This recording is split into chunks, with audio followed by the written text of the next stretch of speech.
I'm a 19-year-old male, but this was back when I was just 15. I had just recently finished hanging out with my then girlfriend, so me and her were walking on the trail, hanging out. It was about 10 o'clock. She had to get picked up, so we said our goodbyes and she left. I didn't have a ride coming for me, so I had to make the trek home. It was about a 15-minute walk, and there was a road that I could have taken, but I was lazy, and there was a shortcut on the train track that ran through the woods. It cut the time of the walk down by about 5 or 6 minutes, so I started my short walk home, and all I could hear was silence, plus the occasional chirp of crickets. The beginning of the walk felt good. It was quiet and peaceful, but I couldn't shake the feeling that I was being watched. I tried to shrug it off as nothing, but then I quickly remembered that this area of the woods that I was cutting through is a known transient hangout spot, and this only helped to amplify my feelings of anxiety. Still, I trudged on, having walked too far to turn around, but that's when I seen a silhouette in the tree line. I could tell that it was a man, although I couldn't see him properly, but I knew he wasn't out there for a midnight stroll. He calls out to me. His voice is raspy and deep. As I can imagine, I was only 15 and I was pretty scrawny, so this deeply terrified me.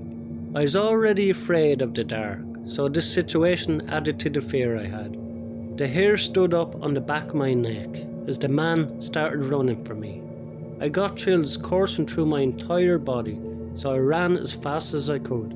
But the side of the train track was all rocks, and I had an incline causing me to trip and cut my knee. I tried to scramble back to my feet, and I gained my footing. I never once looked back as I sprinted the entire way home.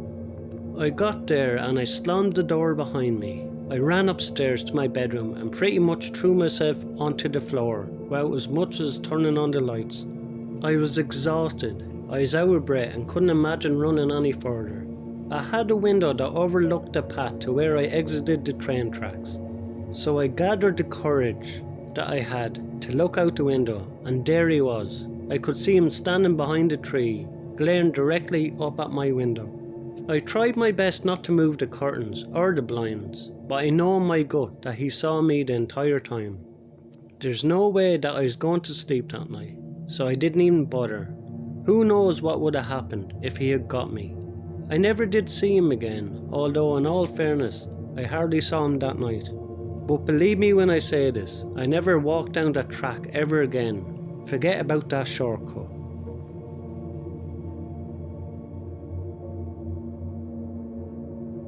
I, a 24-year-old female, had the entire lower/main floor unit that I lived in all to myself. I used to bartend/manage a nightclub a few blocks away and would usually get home about 4 a.m. This night I had just finished a 12-hour shift and was exhausted and hungry, so I decided to order some food. I placed the order, get my joint rolled, and was ready for when the food arrived, put on a movie and waited. Eventually I heard the doorbell ring, and being alone and it being so late at night, I waited to get the photo sent to the delivery app to verify that my food was at the door. Not just for the safety, but also I wouldn't have to make small talk with the delivery driver.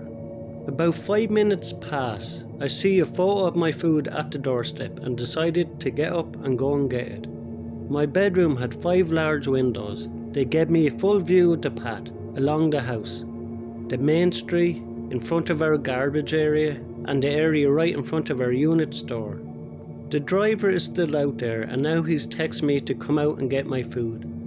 I tell him to leave it in a certain spot, and then I'll be out shortly to get it. And thanks for delivering. At this point I'm waiting for him to go, because even though weed is legal here, people can still be judgmental. And I don't want to go out in my PJs to collect my food, smoke and see a human after working all night. He doesn't leave though. He keeps texting me to come outside. And now I can hear him talking to another male voice, although my window view obscures anyone else that might be out there. The food in the photo was right against my door, and I can see him edging it away and off to the side, so I have to fully step out and around a small corner to collect it.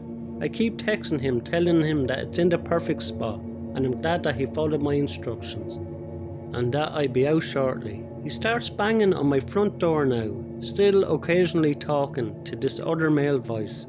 The food is now further away from the door. He won't stop banging and telling me to come outside. Eventually I said to him that delivery is no contact as I have COVID, and I don't want to get anyone else sick. After I saw that he had read my message on the app, he put my food by the door and walked out of there, through the back parking lot, although initially he had come in the main entrance from the front of the house. There was something about this entire encounter that felt off. I waited for about 15 minutes until I couldn't see anyone or hear anyone. I quickly opened the door and grabbed my food. The whole ordeal lasted about an hour. My food was nice and cold. The joint was out away for another day, and my heart was racing for the rest of the night. So the delivery man, who wouldn't take the hint and go away, along with his friend, let's never meet again.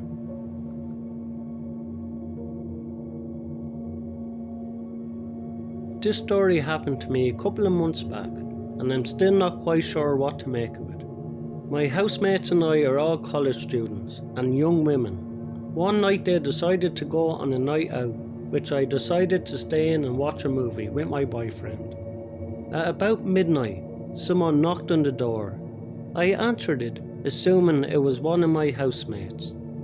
But it was a young guy. He must have been about 18. I asked him if he's okay, and he told me that he lost one of his AirPods behind my house, in the garden. He asked if I would help him look for it. The student house has a backyard with a very high brick wall.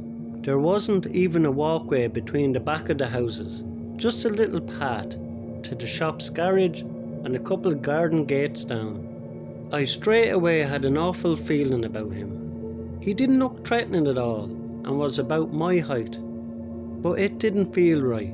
He couldn't have been in my garden, and on the off chance that he actually was, why was he back there anyway? It's not a walkway. There is no justifiable reason as to how he could have lost his AirPod there. I started questioning him, but not too harshly at that point. What do you mean you lost your earphone there? There's no way that you could have lost it in my backyard. How did you get across? Why were you back there? I don't understand. While this was going on, I felt like he was trying to get into the house because he kept moving forward. Eventually, my boyfriend came out of the living room, and the guy at the door kept asking us to help him, and specifically for me to get my housemates. My boyfriend was on the verge of helping him, but I had half hidden myself behind the door and gave him a death stare. I did not want my boyfriend to help him, nor did I want this man in my house. My boyfriend ended up saying something along the lines of, "Hope you find your earphone, bud. Sorry about this," to the guy. To which the man aggressively responds, "So you're not going to help me?" My boyfriend flatly said no, and then he shut the door in his face, and that was it really. It spooked me, and it left me with so many questions. I'm not very close with my housemates, but I had to let them know what happened, and none of them knew this guy. I feel like I'm very intuitive, so I still believe something sinister or weird was going on, although I can't quite put my finger on it. Thanks a million to everyone who likes, subscribe and comments on my videos. I really appreciate it. If you enjoyed these 3 stories tonight, you'll enjoy the next 3 stories in the box above. Thank you.